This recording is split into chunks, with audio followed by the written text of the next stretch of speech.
Today, Paul and Steve Thomas. We're just going to start with a couple of warm-ups. So we'll go Camden Road or Butts Park Arena. Difficult, but the old shed was fantastic, so I'd say Camden Road. And Paul, for you? Definitely Camden Road. I've only ever played one game here in a charity game, but the atmosphere there was electric, especially on the cow side, shed side. Okay, the other one with tomorrow's game coming up, New Zealand or France? To win? To win, yeah. New Zealand, but you can never discount the French if they have one of those days. Okay, and for popularity? Neither. And Paul? I think New Zealand will do it. Yeah. I didn't want them to do it, but you never write the French off. They've done it, they've turned them over before. On more than one occasion in the World Cup. I think they've got to take them on up front. But I think Paul, with you first, forwards or backs? Well, definitely forwards. Well, I was very close to the forwards, so I wanted them as my friends, so forwards. Okay. We're going to go talk a little bit about now when you were at Coventry and at Camden Road.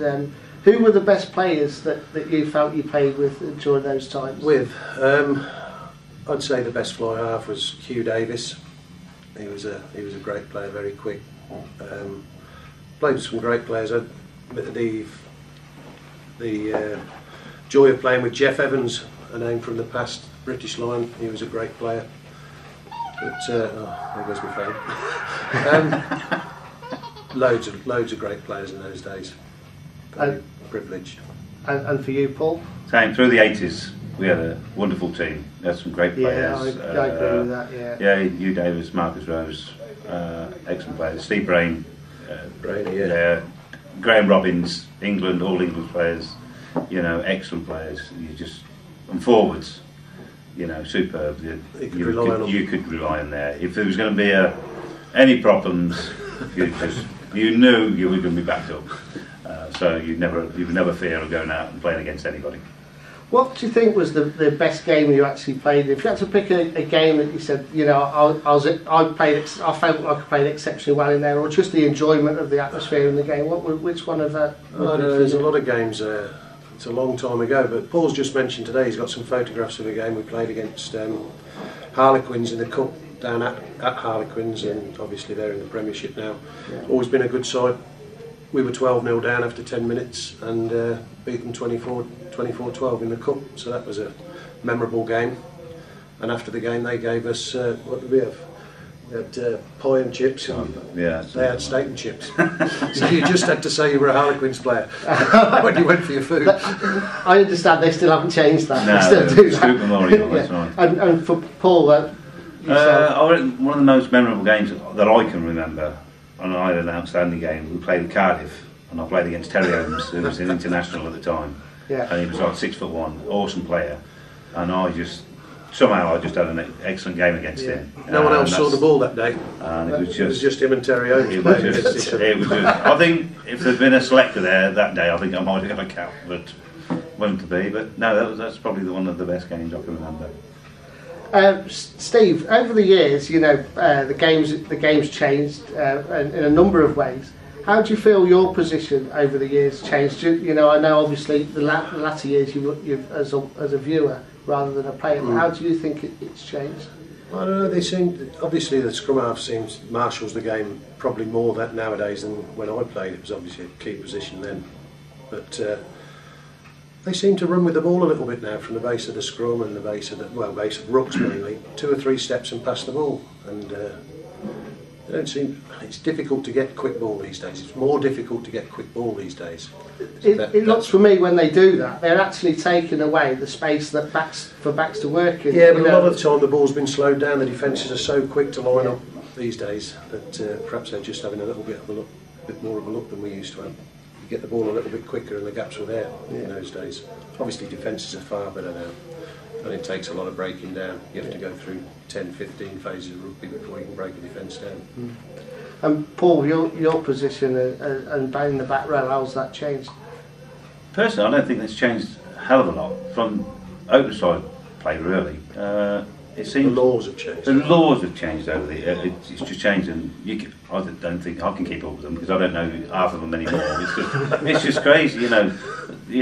I think the best thing they've ever brought back is being able to, from being tackled to actually pop the ball up again, where before you had to go and dive with the ball, and to actually, when we was playing, that was a natural skill to be actually go to ground and actually present the ball as you're going down. But as far as everything else, I don't think it's really changed a lot. I think they're a lot fitter now, obviously, because they're professionals. You know, in our day, if we were being paid the amount of money that they're being paid now, you know, we were doing it. We were travelling, go to work, come home, get your boots and your kit bag on it, and you'd come train for a couple of hours, and then back home to work. But they do it professionally, and it's a good place. Talked to a number of supporters around the club about this, the fact that I was going to have a chat with you two lads today, and both of you more or less played for Coventry for your entire rugby careers, which is now pretty much unheard of in the game, and that some of them felt that probably stifled your chances of getting caps for England. How do you feel about that? They feel like that you probably deserve caps. I think back on it, and maybe I could have gone somewhere else when Coventry we tailed off a little bit. But it was towards the end of my career. The best of my career was at Coventry, and I just loved the club. I couldn't really bring myself to leave. Yeah, and for you, I had moments. Yeah, I had a bit of a lapse, and I went to rugby for a little while, which I enjoyed. I was having a bad time, injury-wise, and this, that, and the other. So. And so Brainley managed to get me over there for a little while, but I ended up coming back here because it was, like Steve said, it was the place. We just loved it, didn't we? It was just, we had a great team, great setup. Great players around you. You knew you was safe in any game. It was great, wasn't it? Well, it's the best time of your life, but you just don't realise it at the time. You never think it's going to end. Yeah, you just don't think it's. No. I mean, Coventry now in the first division. And it's not the first time that's occurred. No. How do you feel the club's developing? From things you've picked up from talking to friends. You're still rugby lads, talk to rugby people. How do you feel that the club's developing now? Well, I think with Peter Rossborough as the chairman of the club, you've got a good guy there who's Coventry through and through, and it seems to me as though it's being run in a far better way. It was a breath of fresh air to me last season, the players you brought in, the local lads. You could see straight away that they wanted to play for the club, and there's hope for the future. You could see there was hope for the future, and this year they've improved their defence. I've seen 2 games this season they would have lost last year, so everything's going well at the moment. Guys, we've got Macclesfield today. It's a pleasure to have. Well, it's always a pleasure to have you, Steve, here every week. And Paul, it's a pleasure to see you down here. I hope to see you more often. Yeah. Boys, thank you very much. Thank you. You're welcome.